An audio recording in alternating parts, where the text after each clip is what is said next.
क्या आप जानते हैं कि हमारे बीच कुछ ऐसी जगह भी मौजूद हैं जिनका नाम नक्शों से मिटा दिया गया है? एक ऐसी ही जगह है द सिटी जनरल हॉस्पिटल।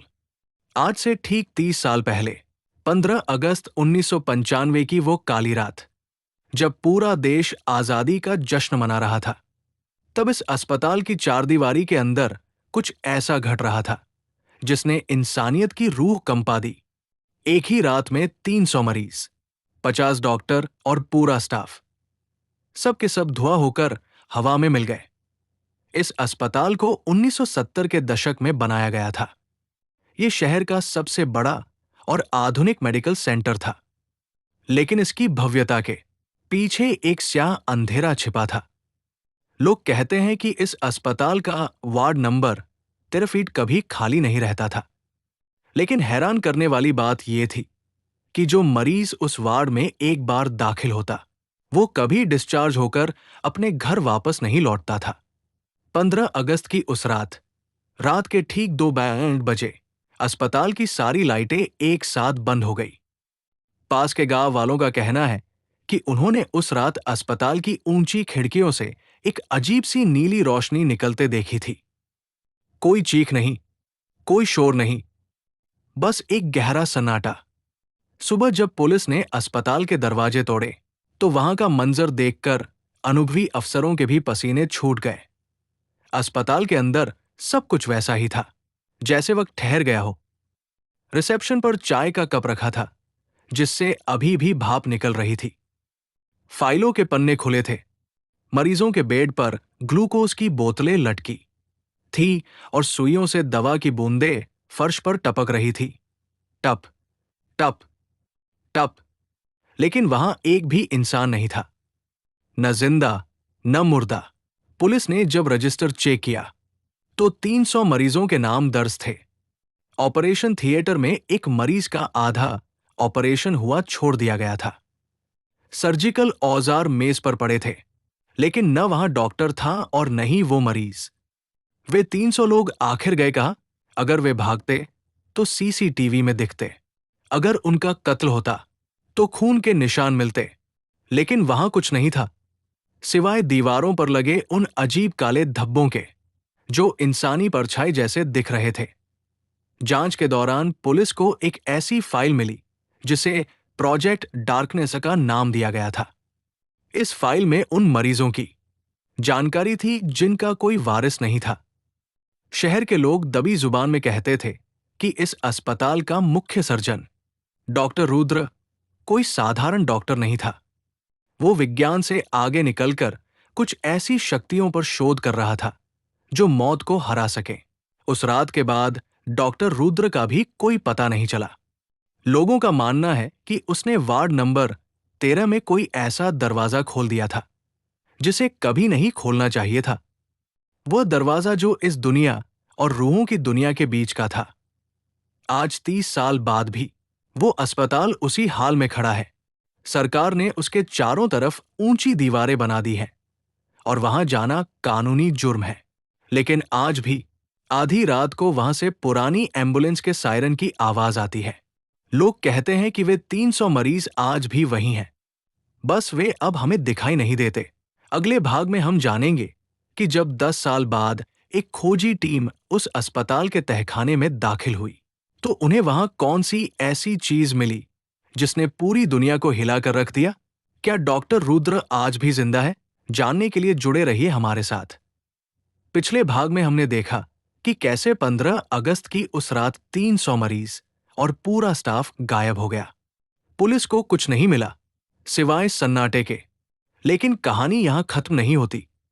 साल 2005 में, यानी घटना के ठीक 10 साल बाद, 4 साहसी लड़कों की एक टीम ने इस अस्पताल के अंदर जाने का फैसला किया। वे दुनिया को सच दिखाना चाहते थे, लेकिन उन्हें क्या पता था कि वे मौत के ऐसे दलदल में जा रहे हैं जहां से वापसी का कोई रास्ता नहीं है।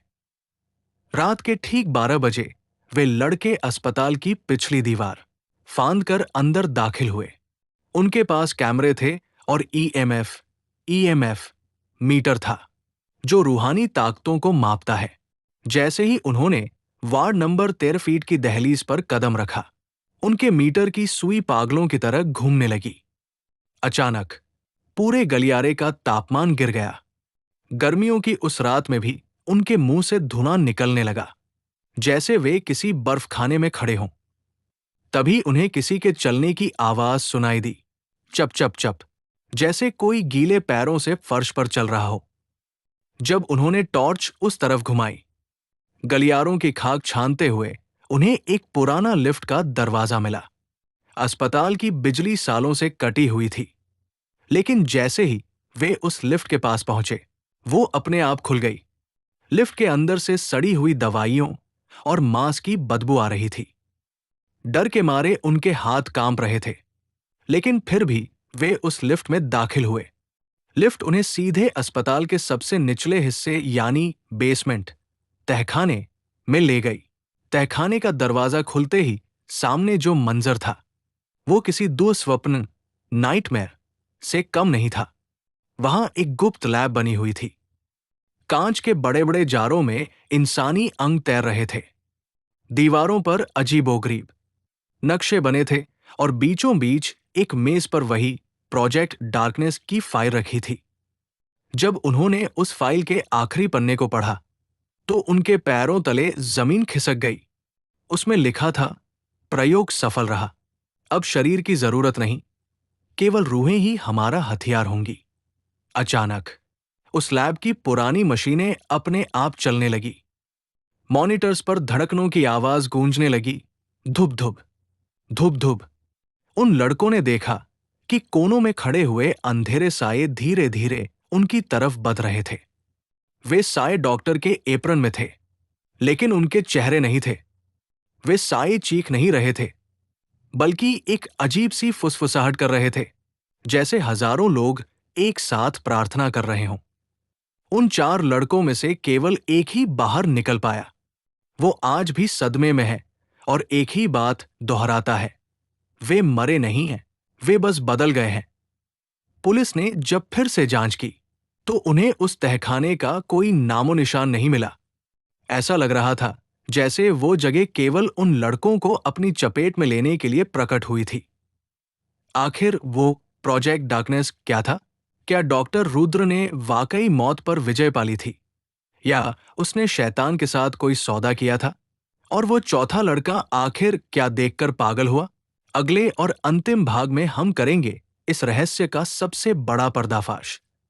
हम उस गुप्त लैब के असली मकसद और डॉक्टर रुद्र की आखिरी रिकॉर्डिंग के बारे में जानेंगे। क्या वो अस्पताल आज भी किसी बड़े खतरे का इंतजार कर रहा है? बने रहिए हमारे साथ इस खौफनाक सफर के अंत तक। 2 भागों के सफर के बाद आज हम उस सच्चाई के सबसे करीब हैं, जिसे पिछले 30 सालों से अंधेरे में दबा कर रखा गया था। उन 4 लड़कों में से जो एक लड़का जिंदा बचा था, उसने भागने से पहले उस गुप्त लैब से एक पुरानी वॉइस रिकॉर्डर की कैसेट उठा ली थी। आज पहली बार दुनिया सुनेगी डॉक्टर रुद्र की वो आखिरी आवाज, जिसने उस रात 300 लोगों की किस्मत बदल दी। तैयार हो जाइए, क्योंकि आज वार्ड नंबर 13 फीट का आखिरी दरवाजा खुलने वाला है। जब उस कैसेट को लैब में साफ किया गया, तो उसमें से निकलती आवाज किसी इंसान की नहीं लग रही थी। डॉक्टर रुद्र की आवाज कांप रही थी, लेकिन उसमें एक अजीब सा पागलपन था। रिकॉर्डिंग में पीछे से हजारों लोगों के करहाने की आवाजें आ रही थी। डॉक्टर ने कहा था, इंसानी शरीर एक सीमा है और मैं उस सीमा को तोड़ चुका हूं। वार्ड नंबर 13 अब अस्पताल नहीं, एक प्रवेश द्वार, पोर्टल है। ये 300 लोग मरे नहीं हैं, ये मेरे नए साम्राज्य की नींव है। जांच में पता चला कि डॉक्टर रुद्र कोई दवा नहीं बना रहा था, बल्कि वो आत्माओं के स्थानांतरण, सोल ट्रांसफर पर शोध कर रहा था। वो चाहता था कि इंसान का शरीर मर जाए, लेकिन उसकी चेतना और यादें हमेशा के लिए उस अस्पताल की दीवारों में कैद हो जाएं। वो 15 अगस्त की रात कोई हादसा नहीं थी, वो एक सामूहिक बलिदान थी। लेकिन सबसे भयानक सच तो अभी बाकी है। जब हाल ही में एक ड्रोन को अस्पताल की सबसे ऊपरी मंजिल के अंदर भेजा गया, तो जो वीडियो सामने आई उसने प्रशासन की नींद उड़ा दी। अस्पताल के मुख्य हॉल में उन 300 मरीजों की फाइलें एक घेरे में रखी हुई थी और उनके बीचों बीच एक कुर्सी रखी थी जो अपने आप धीरे धीरे हिल रही थी। चर्रर चर्रर अचानक ड्रोन के कैमरे में एक चेहरा सामने आया। वो चेहरा डॉक्टर रुद्र का ही था, लेकिन उसकी उम्र 30 साल पहले जितनी ही थी। वो बूढ़ा नहीं हुआ था। उसने कैमरे की तरफ देखा और एक ठंडी मुस्कान के साथ कहा, अगला नंबर तुम्हारा है। उसी पल ड्रोन का सिग्नल टूट गया और वो जलकर खाक हो गया। आज भी उस अस्पताल के पास जाने वाले लोग गायब हो जाते हैं। सरकार ने उस पूरे इलाके को नोगो जोन घोषित कर दिया है। लेकिन क्या दीवारें रूहों को रोक सकती हैं? कैमरा धीरे धीरे अस्पताल के मुख्य गेट पर लगी जंजीरों को दिखाता है और स्क्रीन काली हो जाती है। अंत में एक धीमी आवाज आती है, रुको, मत जाओ।